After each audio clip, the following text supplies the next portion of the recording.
Today, we're going to be doing a bite-sized English lesson on how to make informal invitations. Specifically, how to invite someone out for a pint. So if you're from the UK, you probably know what this means. But a pint usually refers to a glass of beer. So let's imagine it's a Friday afternoon. You've just finished work and you would like to go for a pint or a drink with a friend after work. How do you ask that friend if they would like to join you for that drink? What do you say? Well, let's look at a few examples of how you can make an informal invitation and ask a friend to join you. I'm going for a drink after work. Do you fancy a pint? Do you fancy a pint? In British English, if you fancy something, it means you want it right now. For example, I fancy a sandwich. I fancy an ice cream.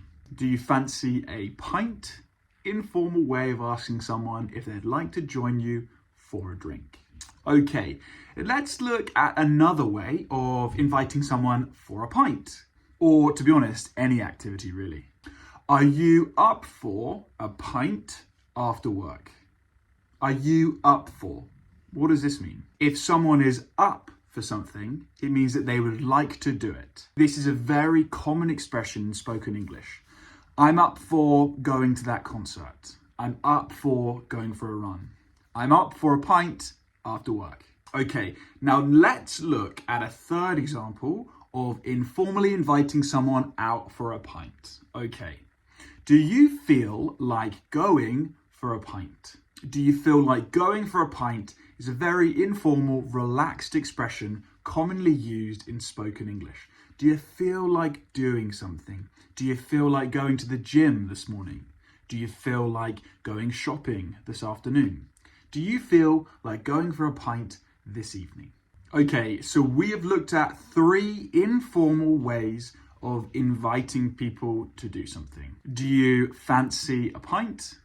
Are you up for a pint?